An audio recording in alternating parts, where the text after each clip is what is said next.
Alright, well, I'm a little excited to get working today. I have a big cup of tea, and I have a new kit to work on, and I have a stand for my soldering iron so I can stop raising everybody's blood pressure when I set it down. And I have a new microphone, so when I do this, it's not going to make a horrible noise in the microphone anymore. So, let's go ahead and get started. So this is it's a random little kit I picked up off of Banggood. They said it was like a touch delay light up circuit, something to that effect. I have no idea what it does. There's a little touchpad here, and these traces, I've been working a little bit on reverse engineering it, but it's a double-sided board, so it might take me a bit to figure things out. But near as I can figure, you touch here and you pull the trigger pin of the triple nickel, the 555 timer, to ground, and then something happens with the lights.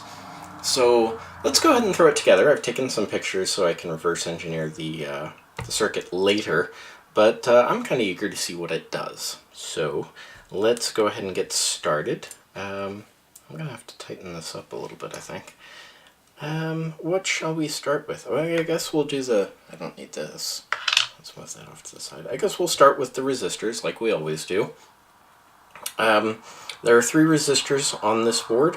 A 4R7, a 4.7 ohm, which is this guy here, which is yellow, violet, gold. So we've got the 4, the 7, and then the gold is the 0.1 multiplier, so the decimal point goes between the 4 and the 7.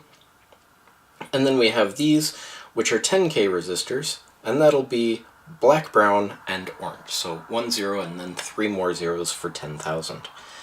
So let's go ahead and start with the 4.7 ohm resistor. I should probably retrieve that LED that's trying to escape. And grab my solder. There we go. Unspool a little bit so I can work with it. And then my little squidgy thing. Okay. Oh, and then I can also grab my lead bender. I'm actually quite excited to hear what the pitch on those components is smaller than the lead bender has, so I need a better lead bender apparently. Alright, so 4.7 ohm resistor. Let's go ahead and whack that in here. Like so. Let's see, how do I want to adjust the focus a little bit higher here? There we go. Oh, battery's just gone red. I'll drain it. There'll be a weird jump cut, and then I'll put a new battery in. This is a random jump cut at some point in the near future.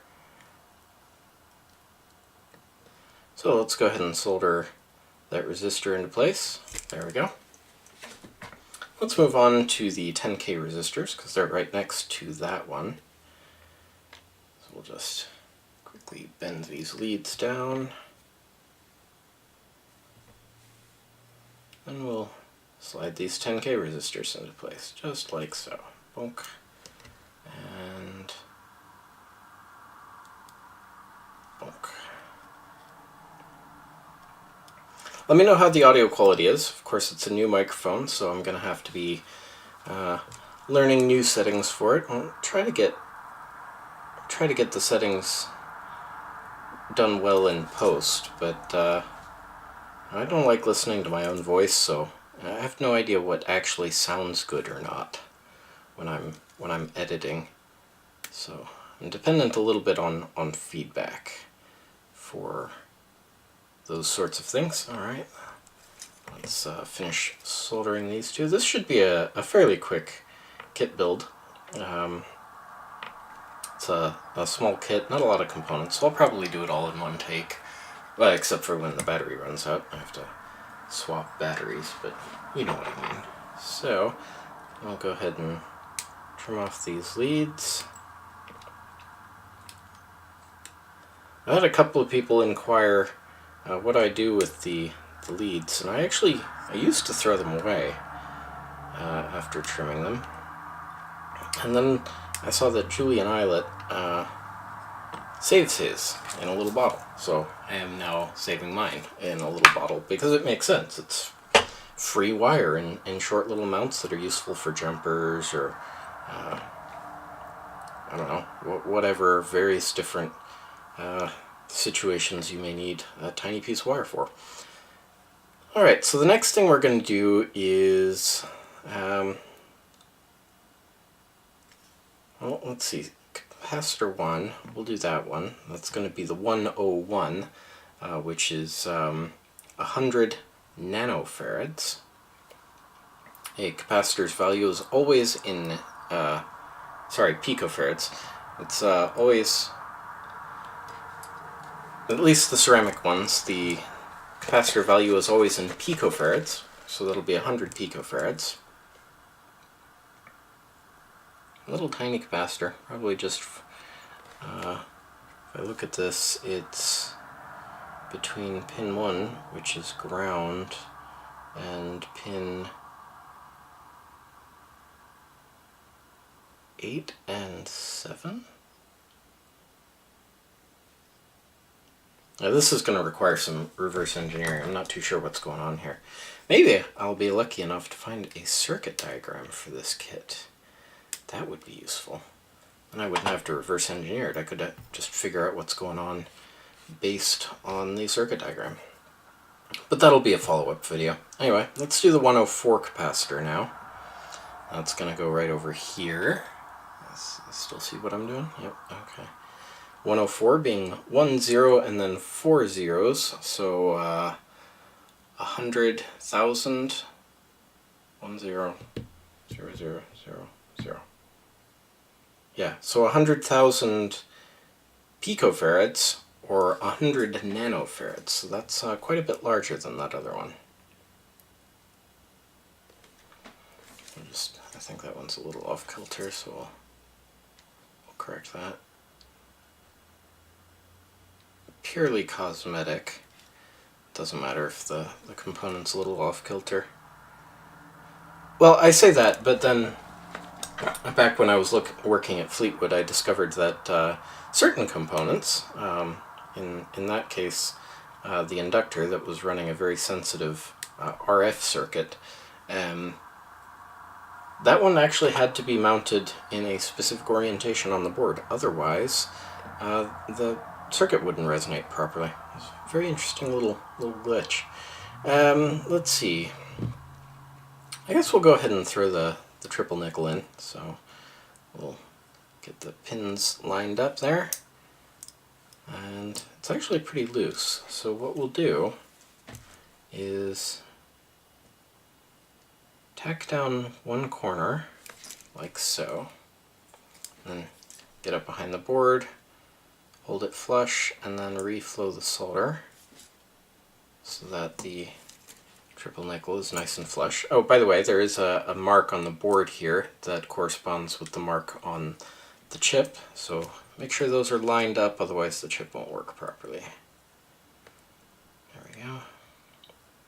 Still hoping one of these days to pick up the giant 555 timer kit. It would be a very good series of educational videos I could do with that thing. Alright, anyway, just one more pin here.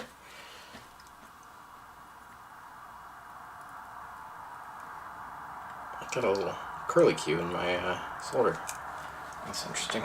Alright, I'll go ahead and trim these little bits off. Now these bits I do not save. Generally I just try to keep them from pinging off into the carpet or into my eye or something. This little, ow! Speaking of pinging into my eye, it just hit me right below my glasses. Be careful when trimming those, they can be a little energetic when they come off. Alright, now moving on, we'll go ahead and do let's go ahead and do this potentiometer. It's a 1 megohm potentiometer marked with 105, which is a 1 0 and 5 zeros, so 1 million ohms, 1 megohm. That one's got the little friction clippy leads, so I don't have to worry about holding it in place while I solder it. It's very convenient. There we go. And we'll just nip off those legs. Yep. There we go. Alright. Now, let's go ahead and do the capacitor. We'll just work our way across the top here. So the dark part on the board here is negative, and this side is positive. So negative is the bar on the side of the capacitor.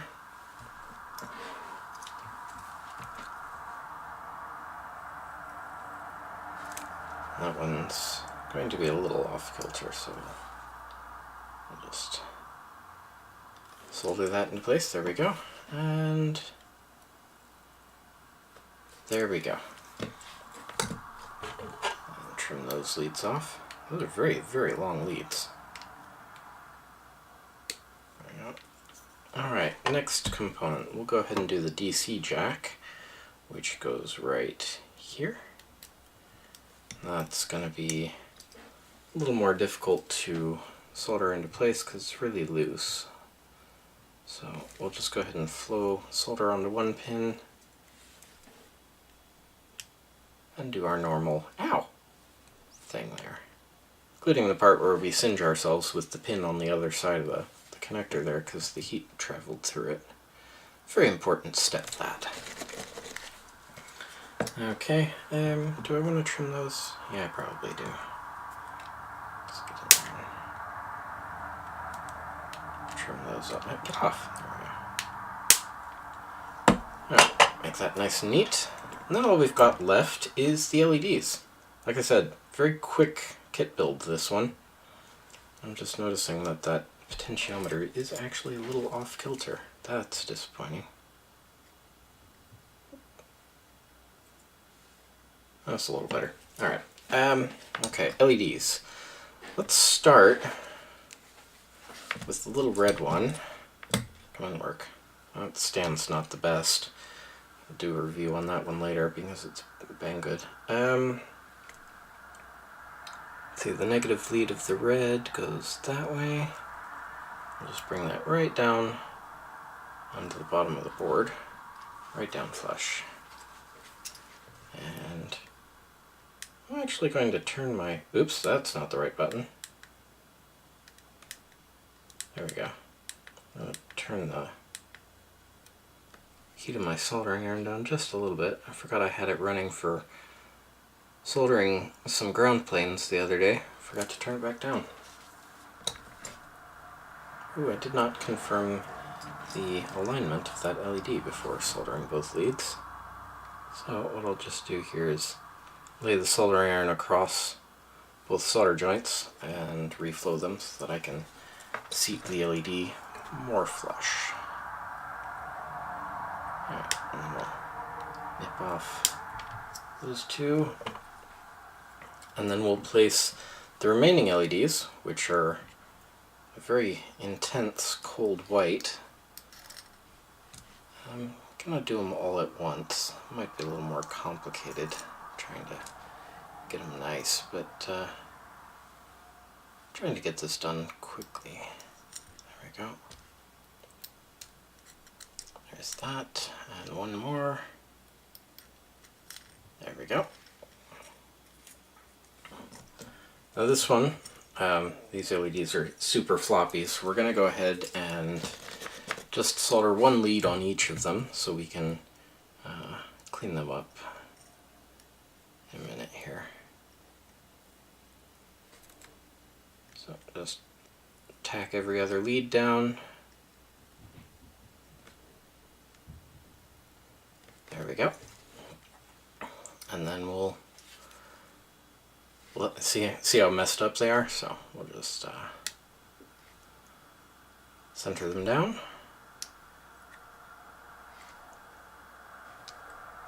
So center them down. There we go.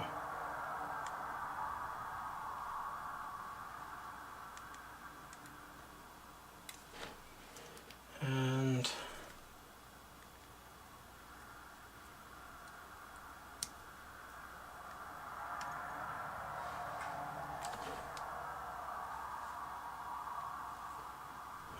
that's those all nice and centered. Let's go ahead and tack on the other leads.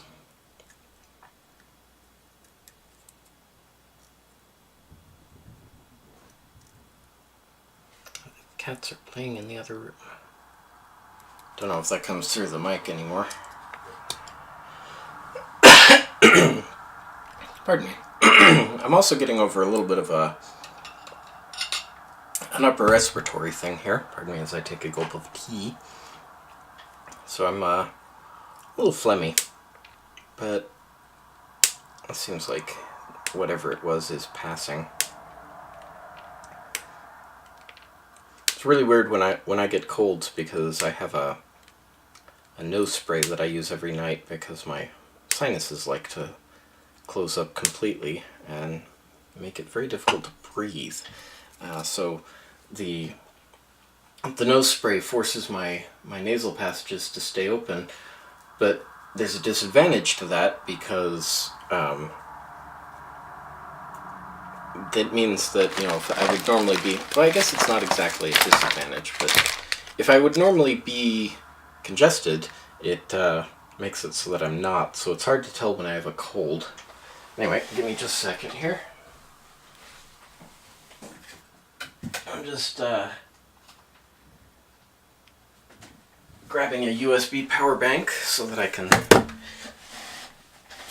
power this up and see what it does. So, we should probably strip and tin the ends of these wires real quick. Alright, wire strippers.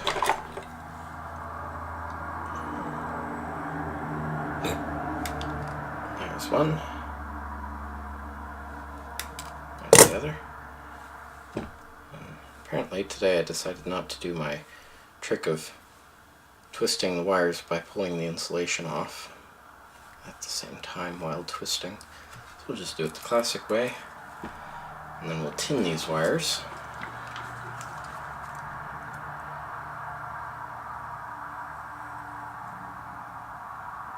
Alright, there's one.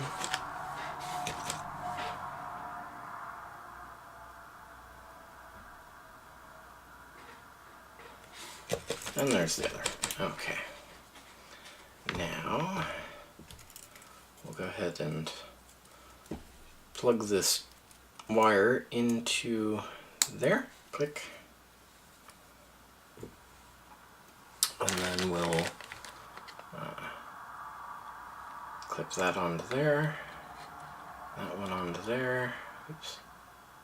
Let's get that in there. There we go. And then we'll plug it in to here. There we go. Alright, so we have a little red... Oh, wow. Ouch. That's very bright. Oh. I'm hoping that goes away in a moment, because I want to play with the settings here. Maybe I can preemptively... Sorry if that's washing out the camera. Nope, that's not going to work. I need a smaller screwdriver. Where are my screwdriver bits? There they are. Oof. Why are they way over here? There we go. So I'm assuming that the 555 sets the duration of how long the LEDs illuminate when you touch the touchpad, and the potentiometer here should change the duration. So my theory is that you're just bridging these two contacts. So if I touch, okay, so I don't actually have to touch the, maybe it's because, oh, that's interesting.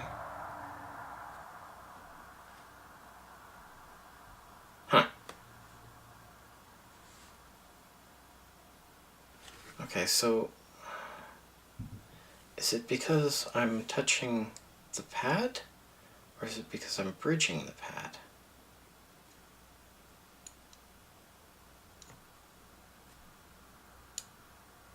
Well, this is weird. I'm gonna have to, let's see if I can isolate that on something non-conductive. There we go.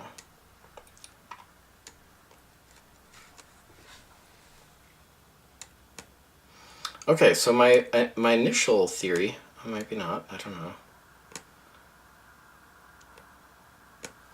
I still think I'm running into... Oh, I will use this piece of foam. This stuff shouldn't be conductive at all. So we'll just put it there, and we'll refocus. There we go. So what I'm doing is trying to see if I can determine... Oop, the circuit went out. There we go. Okay, I do have to bridge, or not.